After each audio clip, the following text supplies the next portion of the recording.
The wait continues, a flurry of political activities to continue. Day 4 after the results of the general elections were announced. There's still no government formed, no prime minister appointed yet. What we do know is that the king called on all 30 MPs from Perikatan Nasional this morning to have an individual face-to-face session with him.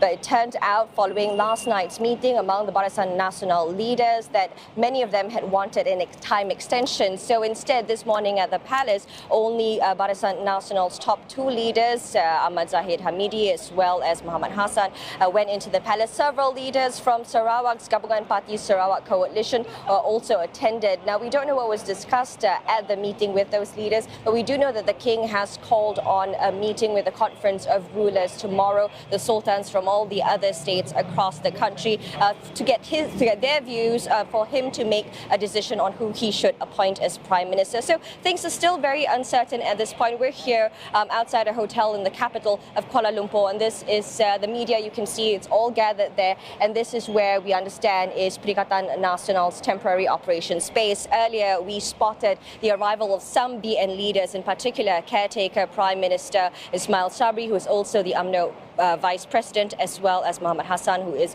UMNO's Deputy President. Now, what sort of discussions are going on upstairs? What sort of negotiations are taking place? That's really anyone's guess at this point, just because things are really so fluid and uncertain at this time. We also know over at the Pakatan Harapan camp, a lot of the leaders from the coalition were seen leaving and entering Anwar Ibrahim, their chairman's office in Petaling Jaya in Selangor. Now, all of these negotiations have gone into a sort of overdrive today ahead of the meeting among the Conference of Rulers tomorrow. We also know that Perikatan Nasional Supreme Council will be meeting tonight at the UMNO headquarters.